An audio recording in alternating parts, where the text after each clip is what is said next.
Life isn't slowing down for Rebecca Quebedeaux Pike. She delivers her story of competing for tech, track, and field and cross country and how she's never run from a challenge. Also, she details her philosophy of learning to love the journey over the destination. Rebecca Quebedeaux Pike is my guest on Tech Drive.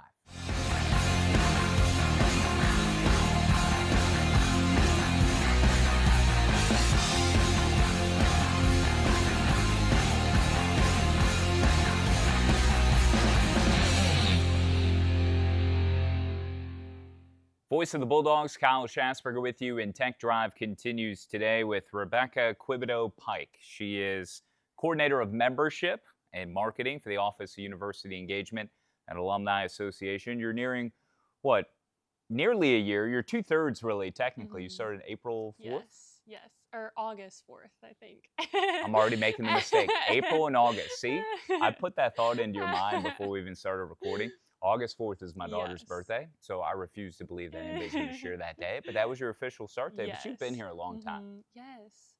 What do you love? What do you love most about Louisiana Tech? I think the people. I really love the people that I work with. I've been really blessed to have Dr. Timms as my boss, and he's just the best. And he's been able to introduce me to a whole host of people that I would not have known otherwise without the job. So I just think the people in the community.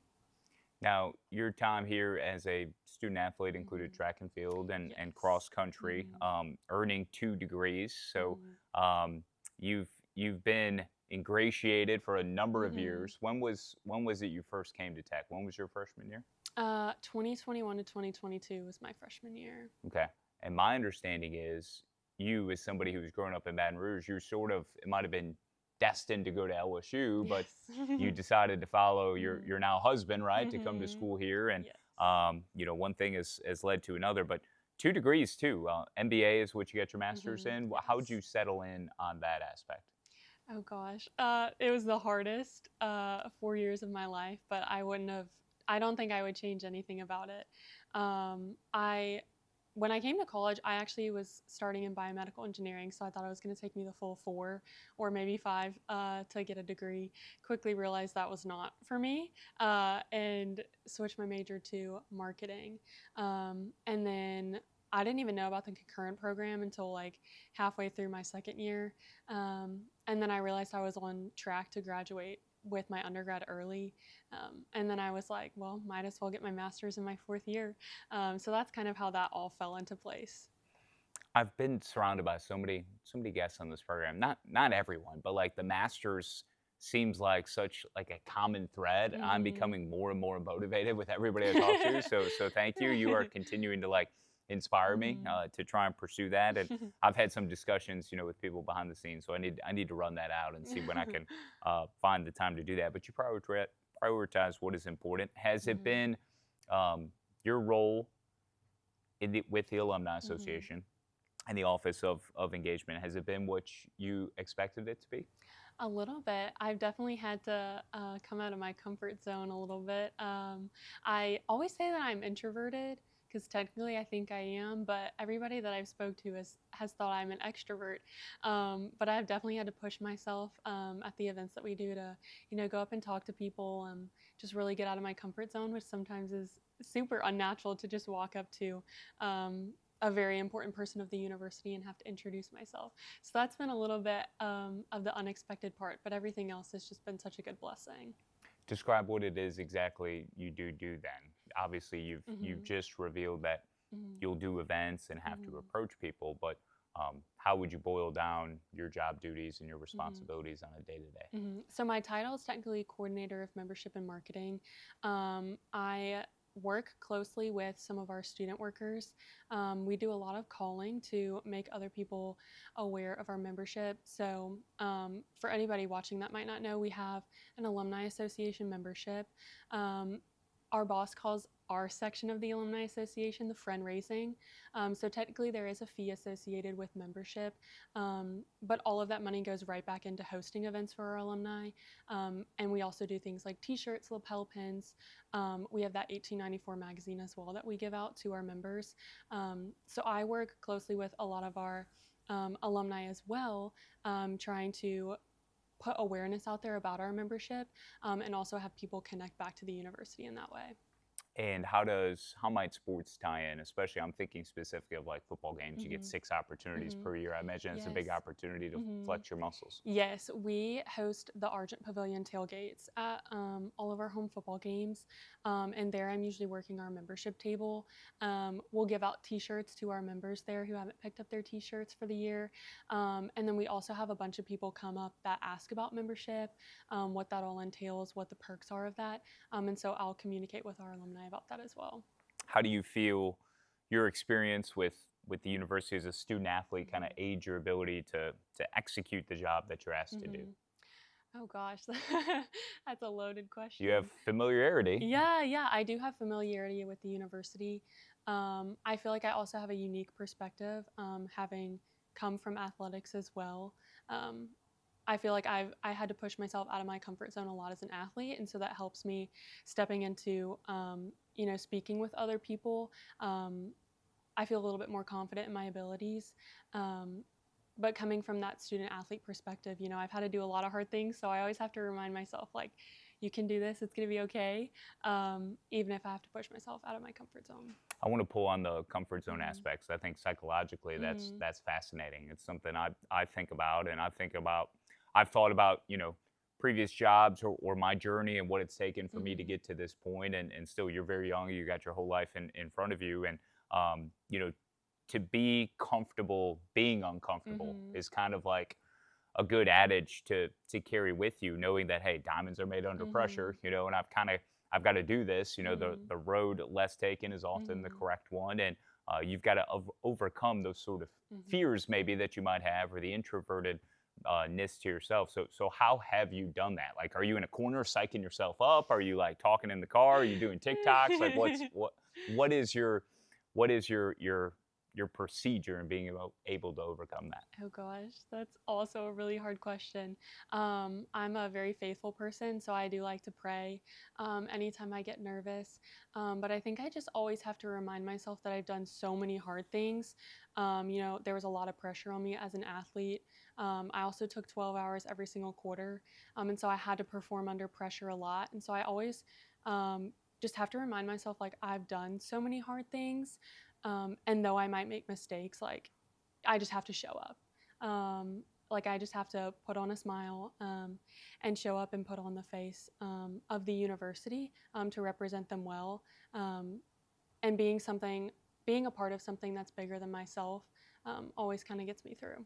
Yeah, a certain level of selflessness, Hmm. and I think being an athlete Hmm. definitely helps. That also kind of I point to athletics so many times, and I have a daughter who's Hmm. 10, Pudge, and I tell her, hey, look, sports is, and it's very early. She's not going to get it. Hmm. She's looking at me Hmm. or laughing at me. When we're talking on the phone, but um, sports can be such a great lesson for life. In Hmm. terms of helping to develop you and helping you to overcome certain Hmm. challenges and take certain feedback or Hmm. coaching, right? And what are you going to do with it? And also know like, hey, you're gonna fail 7 out of 10 times when you go to the Hmm. plate, Yeah. in softball. So, um, do you feel then like your background as an athlete, definitely you've Hmm. spoken on it a little bit already, but like Hmm. being challenged in those ways, dealing with a coach, dealing with all the rigorous training that Hmm. comes along with it, you lean on that. Yes, definitely. Um, I think I lean on it every single day. When things get hard, I once again have to remind myself, like, I've done so many hard things in my life. And I also find myself reminding myself a lot on, I can control the things that I can control, but that does not mean the outcome is going to be always what I envision it to be. That happened a lot. You get on the start line and you're like, I've done the practices, I've hydrated, I did my pre-race prep, everything that I could have done to set myself up for a successful day, and that doesn't mean the time's always going to come. So I just have to remind myself that the journey's probably never going to be perfect, or the destination's probably never going to be perfect, but it's the journey and the things you learn through that matter the most. I want to come back to that, the journey and the Hmm. destination, because that's something I did want to discuss with Hmm. you because you've made comments about that before. But since we're talking about being an athlete, your time as an athlete, what do you love most, or what maybe do you miss most from competing in track Mhm. field and cross country? I definitely miss my teammates and like the day-to-day practices the most. I was never the most competitive person. I'll be the first person to say like racing was probably my least favorite part of the sport, unfortunately. I was just never aggressive enough in that manner. But I do miss my teammates and, showing up every day and goofing around with them. And just the day-to-day. I loved the daily grind and just the practicing. And I think that also goes back to the journey's the most important part as well. Where does your love for running come from? I don't really know. I started running in fourth grade. My sister signed up for the cross country team in elementary school. And then since she was at the practices, my parents were like, well, why don't you go run with them too? So I started running. And my middle school, you could start running when you were in fifth grade. So I technically wasn't allowed to race, but my coaches just gave me a jersey. And I just loved it from then on. And I think it's kept me sane all these years. I have picked up running over the last 5 years. I say picked it up. It's nowhere near, I'm sure, what your routine is or what you've experienced. But it was during COVID, Mhm. where the gyms shut down. You have a Mhm. limited ability to go out and get your fitness other than just Mhm. outside and Yeah. walking or running and that sort of thing, or if you have a home gym. So I started running a little bit during COVID, and then I think it was in 2021. I'd gone back home to Chicago, Mhm. went on, an Italian beef and hot dog bender for a full day and Mhm. knew that, or for a full week, and knew that when I came back, I had to, exfoliate or kind of Mhm. cleanse myself. So I ran 3 miles every day for a week. Wow. And then that week turned into a month. And then Mhm. that month turned into 6 months. And then a Mhm. full year, no days off, 3 miles every Wow. single day. Probably not the healthiest thing to do to not allow your body to Yeah. rest, but I fought through it all, Mhm. and it became infectious, and I wouldn't Yeah. stop. And then the next year, after doing 365 days, Mhm. 3 miles a day, I then did 25 miles a week, tried to build Yeah. in, an off day, and then Mhm. started to scale in a way where it was like 20 miles across a 5 day spurt. And, Mhm. and now here we are. And now my knees are so shot. My body hurts every single day. I'm Aw. reminded daily I'm old, and I'm doing like 10 to 12 miles a week. However, Mhm. I'm glad I'm talking to you because I think I overran through some exhaustion, and my Mhm. left foot, like the bones on the top of it, Oh are so sore no. I can't put any pressure on it. Oh So I haven't no. ran in like a week. Oh. So I'm hoping rest and recovery is Yeah. good. But Definitely. I subscribe to pain and suffering in my life, so Yeah. I just like to kick myself when I'm Yeah. down sometimes. So that's part of my training Yeah. methods. You you improved upon, I think it was a personal best in the mile, and I think most people can Mhm. can relate to the mile run. Mhm. Your last 3 years, Mhm. down to 5:25:34 in 2025, among other personal Mhm. records throughout your time. Um, because it's what most people can relate to in terms of how quickly can you run a mile. And trust me, my pacing is not good. Um, how fast can you run a mile today? Oh gosh, I have no idea. Actually, so I ran my first marathon in January, and I've been very slacking on my training since then, just to give myself a break. But I, I don't know. I probably like 6:30 maybe. Okay, That that's might be awesome. overshooting myself though. That's okay. That's awesome. If I'm around 9 minutes, like that's fine. But like really, I'm just there to like hate every second of Yeah, it when I'm yeah. running. Like I'm just cursing myself in my Mhm. mind. I'm listening to podcasts or music or doing what I Yeah. can. But when you reach that runner's high, it kind of like all goes out the Mhm. window, right? That's a real Yeah. thing. Yes. It definitely Describe is the for me. runner's high. Oh gosh, I feel like I didn't have a runner's high for years, but I ran every single day, so I think I just got so used to the endorphins. I feel like I got my first runner's high back like a few weeks ago, and I was just like, wow, like I would just want to run forever and ever. And I was like, the sky is blue, the wind is blowing. I feel like it's just this moment where you're like, this is just awesome. Like it feels good to feel the blood pumping through your body. Your mind feels clear. You just feel kind of invincible. Yeah. How often do you change your shoes? Because that's something I also think is probably a Yeah. problem with me. Yeah. I always heard that it was like 300 to 350 miles. So when we were training really heavy, it was like 2 to 3 months I was changing my shoes, but I have not changed my shoes in like 8 months now. Yeah. So Yeah, I think I've been rocking the same ones for years. That's yeah. probably why my left foot Yeah. is shot. You talked about how much you enjoy the team aspect of it, Mhm. you know, your teammates and the camaraderie, and Mhm. where does the competition, the thrill of actually competing though and going out when there's certain meets, how important was that to you? I mean, it was still important. I think I always struggled psychologically with just like showing up and being present because I was always so worried about "Ugh, what if it doesn't go my way? What if something happens that I'm not expecting? And so I always had to remind myself like I'm part of a team bigger than myself. And I'm here to compete for them and to represent my team and the hard work that we've put in.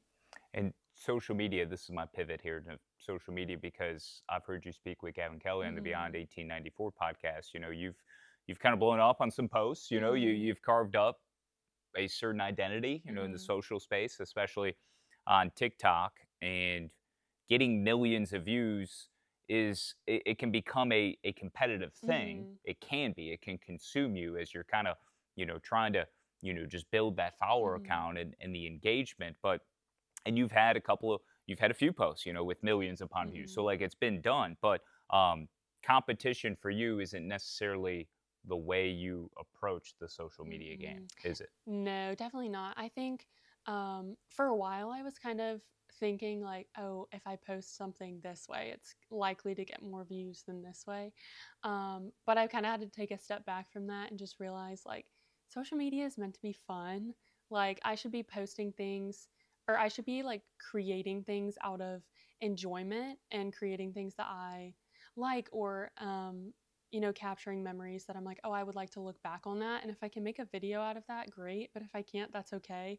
So I think I've just kind of tried to convert it into like my little docu series of I liked this. I wanted to, preserve this as like a little memory for 10 years down the road. I can come and look back at it and just kind of let go of the performance aspect of it all.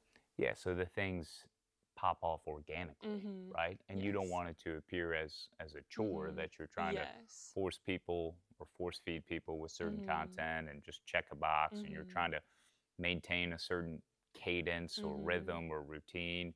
It just kind of some pops in your head and Mm-hmm. you feel that's where it's been the Mm-hmm. most effective. Yes. Okay. Mhm.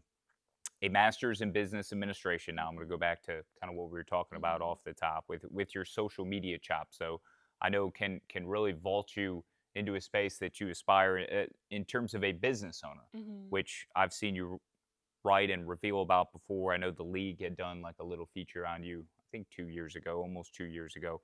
One of your dreams is to own maybe a bridal business Mhm. boutique, for example. So is that still in the cards? Is that still something you think about? Yes, I actually have a business right now. I do photography on the side, Okay. and that has kind of skyrocketed the past like 3 months. It's been absolutely crazy, but I like converted it into an LLC. So now I'm having to work the back ends of a legit business, which has been so cool to learn about. Something I totally wasn't expecting, but yes, I definitely still dream about it all the time. Okay. Well, tell us more about the photography business. Yeah. That's awesome. So Congrats. I thank you. I started it freshman year of college. My mom was like, because I was busy as a student athlete, like there was no way I was gonna get a regular job just with the crazy practice schedules. Kudos to any athlete that is able to do that. But that just wasn't in the cards for me. And so my mom was like, a way to maybe make some extra money, like start up a little photography side business. Um, and so I started an Instagram page. I had my like $700 little camera that I got. And then it's just absolutely skyrocketed from there. I've upgraded my all my equipment. I actually just shot my first wedding by myself on Saturday down in Baton Rouge. So it's just absolutely blossomed over the past 5 years, and it's been so fun. A little passion project. Yeah. No, Mhm. that's really cool. That's Mhm. awesome, and it's just the infancy stages too. Mhm. So continue to work on that. There is one local business, Mhm. Sadie Patton, who was on our podcast last week with Tech Drive. It's her parents' business more than anything. However, Patton's downtown and Patton's Western wear, certainly where you can go for styles and brands for the everyday person in you, the job, the game days, any occasion, including the outdoorsman as well. Hundreds of uniquely designed and officially licensed Bulldog and Lady Texters gear. Make sure you go to Patton's downtown. Also, Patton's Western wear. You can find it all when you shop locally at Patton's, a North Louisiana tradition since 2007. Can you feel how tired I am right now? Gosh, just got back from at like 1 a.m. on the Kennesaw State baseball trip. It's the Yeah. beauty of my job. I am persevering, right? Like I am here. I am ready to attack the day. Mhm. I wish I had a side business though. I feel like I'm failing in some respects in life. But no, we'll get there. That is so Yeah. cool. How can people follow your photography business? My handle is just Rebecca Leanne Photography, and I have an Instagram and a Facebook as well. Okay. Mhm. The interesting part of the journey and the destination Mhm. that you brought up earlier really struck me because I saw you reveal this again in that conference Mhm. USA Q&A, which is just a little postgraduate write-up and student athlete focus that they had done. Um, Enjoying the journey and not focusing as Mhm. much on the destination. This is something that Talbot Hester, our men's basketball coach, has Mhm. talked about quite a bit. That I tried to tap into, and I think I have done a good job throughout Mhm. my life, but I hadn't heard it phrased that way. And even Dusty May, who's the head basketball coach Mhm. of the Michigan Wolverines, who just won a national championship, he brought light to the fact that, hey, we're cutting down these nets, but like it's over now. Like Mhm. the season's over. We'll never have the same group, and Mhm. now I got to go right back to work tomorrow to Mhm. construct a new roster. You can't Mhm. even enjoy it. The time to enjoy things is during that Mhm. entire journey. In athletics, it's for that entire season and what it takes Mhm. for you to get to that moment. So, putting all your focus on the destination can be Mhm. unhealthy, right? Mhm. How important is it to you? Expand upon like why it is you subscribe to that being sort of a mantra or Mhm. motto for yourself to enjoy the journey more so than the Mhm. destination. I think my first 2 years in college, um, for context, I set a bunch of school records at my high school. And so I think coming into college, I had all of these big aspirations and goals. Um, and I was like, I want that to happen. And I was focusing so much on wanting that to happen that when things weren't going right or they weren't falling into place how I thought they were, I was freaking out. I was like, what am I doing that's like not working? Um, and I tried to control too much the outcome. And our coach last year, she always harped about there's this bubble of things that are in your control, and there's this bubble of things that are out of your control. And you can only control certain things. Like you can control your attitude, you can control how you show up on race day, you can control your hydration, but there's certain things that you just can't control on a race day. You can't control the weather. That's always going to be changing. You can't control how many girls are in your race. You can't control what the times that they run are. You can only control your attitude and how well you race.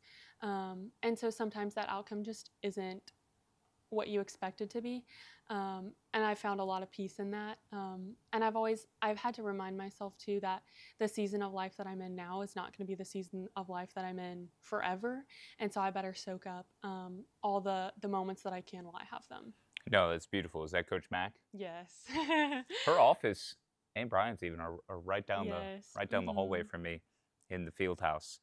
Speaking of brides, though, and to go back another question or segment ago, I've got to ask you about married life. Yes. How's it going? It's so fun. It's so busy though. I tell everybody this. Like, I, for some reason, thought once I stopped being an athlete and started working full time that life would somehow slow down. And somehow I feel like it's accelerated. But it's been so fun. It's so nice to just wake up in the morning to your best friend and go home to them every day. So, Yeah. No, life definitely does not slow down. yeah. It does not. That's a myth. Yeah. That is a myth. What does your husband do? He's a certified flight instructor for Louisiana Tech, actually. Oh, okay. Hmm. All right. Good Yes. deal. What are some aspects of Rebecca's life that maybe none of us would be able to glean from this conversation, this Goodness. podcast, and some may be surprised to know about you. Okay, some fun facts I can think of. I'm Catholic, which is crazy for a Ruston gal. Catholic here as well. Oh, sweet. Okay. But I was born and raised Catholic. I'm from Baton Rouge, so that's where those roots come from. And I take a lot of pride in that as well. I also have a cat. My husband and I have a three-legged cat named Bunny. She's my pride and joy. I'm obsessed with her. I feel like I gave birth to her sometimes. Like I Okay. feel so maternal towards her. Everybody that knows me knows about Bunny. I'm also a big family person. I love my parents, and I'm so grateful for everything that they've done for me. And every time I go home, I stay with them, and it's just such a joy. Um, I'm trying to think of other No, this things. is great. This is amazing. As I said before we hit record, I'm like, you have this aura about you. Like, Oh, you're very thank you. wholesome. Thank Certainly, you. your husband's a lucky man. The Yes. cat's name is Oh. Bunny. Yes. Oh, fun story. So one of my old teammates actually, um, his now wife is from Pollock, like right above Alexandria. And it was Easter Day. He sends me a picture of this poor cat with Mhm. its paw just dragging on the ground. And I'm a huge cat person, and I've always wanted to have a cat up here in Yeah. Ruston. And he was like, "What do we do? Like, this poor cat's hurt." And I jokingly was like, "Bring it to Ruston. Like, I'll help take care of it." I didn't think he would actually bring it. So the next day, he drives this cat up to Ruston, and he didn't want to take it to the vet. And I was like, "Well, I'm going to take her to the vet because she's hurt and something needs to be done about it." So I took her to the vet, and then she slowly became my cat. And my mom's the one who actually named her because they found her on Easter, and she was like, "You should name her Bunny." After the Easter Bunny. And it's funny because now that she has 3 legs, she just hops everywhere. So she really does live up to her namesake. No, that's all. I was thinking the hops Yeah. definitely gave it away more than Uh-huh. anything. But yeah, if it was found on Yeah. Easter, my cousin back in North Carolina, who's like a brother to me, they have all these. They got like 15 acres of land, all these farm animals, and it's funny because he's a Chicago guy too, who's totally like morphed into this, just not necessarily a farmer, but he's special ops military guy. Now he's just embraced this Yeah. this farm like culture out in North Carolina, and all these cats are coming around and multiplying, and one of them has 3 legs or 3 limbs. Aw. This would be 2 arms, 1 leg. I don't know Yeah. how we really characterize that, but Yeah. he and his 8 to 10 kids, how many I can't keep track of them all, came up with the name Tux for a 3-piece Oh. tux. Oh my gosh. So that's what they go with for That's that cat creative. because it's black with the white belly too. Oh, So I I love thought that was that. good. But Bunny, That's sweet. that is Yes. that is clutch. What kind of music do you listen to? Right now I'm a huge Ella Langley fan. Same. Her album Same. Dandelion has quite literally been on repeat in my office all day long. I'm obsessed with it. It's the first album that I've listened to that I've loved every single song. So I'm a big country music gal. I also listen to some Christian music. I'm a big Lauren Daigle girl. Love Bruno Mars, Adele. But I also love like older music as well. Okay. Yeah, my car, I named her Lainey Wilson, but about a year ago, I changed her last name to Langley, so it's Lainey Langley. Yeah, I So love it's that. the ultimate, Yeah. love child, and just hybrid for 2 of Yeah. my favorites. That's awesome. Favorite thing to eat? Probably pizza. I know that's basic, but I love a good margarita pizza. Okay, all right, I like that. Down in Baton Rouge, when I lived down there, my favorite pizza place was Red Zeppelin's. Okay, I've heard of it, but I don't think I've I don't ever think you've ever been. been. Yeah, Yeah. it's kind of near campus, but Mhm. I'm a pizza snob. Yeah. I think we're gonna put a pin in it there because I could talk for another 10 minutes about pizza. By the way, I am in a pizza eating contest coming Oh. up. This podcast dropping on Wednesday, so it'll be the following Monday. Okay. So I do my coaches show, Round the Yeah. Diamond. Lane Burrows, Josh Taylor, Malcolm Butler will talk with Josh. Lane and I will be there. It's a full hour, 6 to 7. Afterwards, 2 offensive linemen, Austin Ellis and Will Hutchins, Okay. are going to join me, and we are going to have 30 minutes on the clock to celebrate their 8-year anniversary in Ruston at Okay. Rotolo's. And we're going to eat as much of the cracker thin pizza as we possibly can. Wow. But so before someone taps out, or either when the time expires and the horn goes off, whoever is eating the most. Holy cow. So I invite you and your husband. Yeah. Anybody else? I wish you luck. Yes, thank you. I don't back down from the challenge. I am very much an amateur competitive eater. I've had some very bad experiences the few times I've done competitive eating, but they've been glorious all at the same time. It's been amazing. So, and Rebecca, you've been awesome. So thank you. Thank you. Rebecca Quebedeaux Pike joining us on Tech Drive. She's been spectacular. Appreciate all of you consuming the podcast here today. We'll be back again next week. Carson's been on the 1 and 2s. Appreciate him. Jack and GB, I'm the voice of the Bulldogs, Kyle Schasberger, and this has been Tech Drive.